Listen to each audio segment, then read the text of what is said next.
ধন্যবাদ জানাবো। আমাদের খুব পরিচিতি, আমাদের এলাকারই দাদা, খুব ভিডিও ব্লগ করেন, ফেমাস আমাদের রঞ্জিত কামিল্লা, উনি আমাদের সঙ্গে রয়েছেন।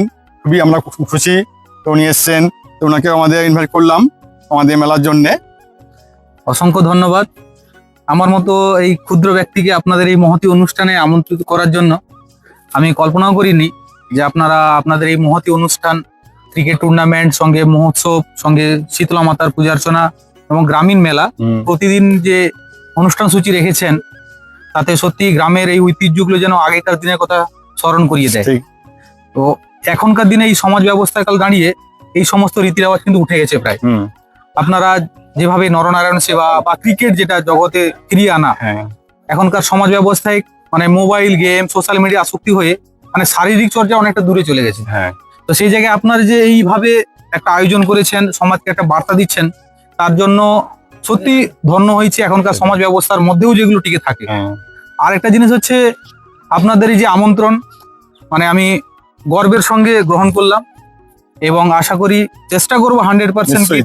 200% আমি এফোর্ট দেবো আসার জন্য। থাকার জন্য অনুরোধ করবো, প্রতিদিন আসবেন মেলাতে, প্রতিদিন অনুষ্ঠান থাকবেন, সহযোগিতা করবেন, খুশি হবো আমরা সবাই মিলে। তো ধন্যবাদ জানাচ্ছি আমাদের কমিটির তরফ থেকে। আর দর্শকবৃন্দদের উদ্দেশ্যে আপনাদের একটাই বার্তা দিব, আপনারা এই নিউ ভক্তি সঙ্গে শীতলা মাতার পূজার্চনা যে হবে এবং ক্রিকেট খেলা সঙ্গে মহোৎসব আছে, আপনারা আসুন, অন্নপ্রসাদ সেবন করুন, ক্রিকেটটা খেলাটাকে দেখুন, উপভোগ করুন এবং যিনারা ক্রিকেট দল দিতে চান, অর্থাৎ নাম নথিভুক্ত করতে চান, বিশেষ কন্ট্যাক্ট নাম্বার থাকবে, আপনারা কন্ট্যাক্ট করবেন। আর একটা বিশেষ বার্তা হচ্ছে প্রতিনিয়ত যে অনুষ্ঠান সূচি আছে আপনারা আসুন। যেটা আকর্ষণ রয়েছে আমাদের 8টি মঞ্চে অনুষ্ঠান হবে, একটা দশগ্রাম থেকে আসছে, তো সোনাতুরি ক্লাসিক্যাল ডান্স গ্রুপ, তো যেটা দশগ্রাম সবং থেকে আসছে, 8টি মঞ্চে হবে ওটা। তো তাহলে চাইছি আমরা হ্যাঁ। সবাই যাতে উপভোগ করে একটা নতুনত্ব একটা। তাহলে দর্শক আপনারা আসছেন তো, আমি কিন্তু আসছি, আপনাদের সঙ্গে দেখা হবে, এলে সবার সঙ্গে আনন্দ হবে এই মেলাতে। সবাই ভালো থাকবেন, সুস্থ থাকবেন, ধন্যবাদ সবাইকে।